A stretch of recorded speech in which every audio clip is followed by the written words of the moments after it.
नमस्कार मंडळी, आर्यानगरीमध्ये आपले सहर्ष स्वागत. मंडळी, बरेच दिवस आपण ह्या आर्यानगरी पेजवर कोणताही ॲग्रोमधला व्हिडिओ केला नव्हता. तर आज आपण एक व्हिडिओ बनवणार आहोत. आपण खूप अगोदर हे आपल्या आर्या ॲग्रो फार्मची मिक्स फ्रूटची बाग आपण पाहिली होती. त्या बागेमध्ये आपण बऱ्याच प्रकारची फळझाडं लावलेली आहेत. इथे जाम आहेत, त्याशिवाय फणस आहेत, पपणीस, लिंबू आहे ज्यामध्ये बी नाही आहे, सायसरबती लिंबू आहे, अवाकाडो आहे, त्याच्यानंतर अंजीर आहे, अशी बरीच झाडं याच्यामध्ये आहेत.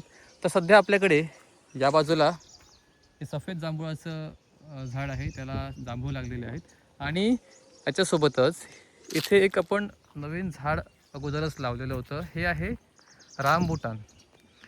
आता हे याचं झाड आहे रामबुटानचं, आणि याला लागली ही रामबुटानची फळं आहेत. पहिल्यांदाच आपल्या या बागेमध्ये ही फळं लागलेली आहेत. जवळपास हे प्लांटेशन करून साधारण एक 3 वर्ष झालेली आहेत, आणि त्यानंतर आता आपल्याला हा असा रिझल्ट पाहायला मिळतो.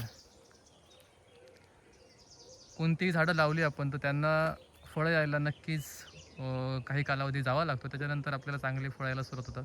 त्याच्यामुळे तुम्ही कधीही तुमच्या बागेमध्ये लागवड कराल तर हा पेशन्सचा भाग आहे. कुठलेही तुम्हाला झाड लावल्यानंतर तुम्हाला पेशन्स ठेवावे लागतील, जोपर्यंत त्याला फळ येत नाही तोपर्यंत. तर हे अशी रामबुटांची फळं लागलेली आहेत. आता अजून ह्याला तयार व्हायला अजून थोडा वेळ आहे. सो ती तयार झाल्यानंतर सुद्धा आम्ही एक छोटासा व्हिडिओ करू, ज्यामध्ये तुम्हाला ही फळं कशी असतात आणि पुढे कशी फळं वाढतात ही देखील तुम्हाला याच्यामध्ये पाहायला मिळतील. तर असा आपला हा आर्या ॲग्रो फार्म आहे. आणि मित्र हो, तुम्हाला जर हा फार्म पाहायचा असेल तर तुम्ही आपल्या या आर्यानगरीमधल्या या आर्या ॲग्रो फार्मला एकदा नक्की भेट द्या. आणि तुम्ही आपल्या या आर्यानगरी यूट्यूब चॅनलला नक्की सबस्क्राईब करा. धन्यवाद.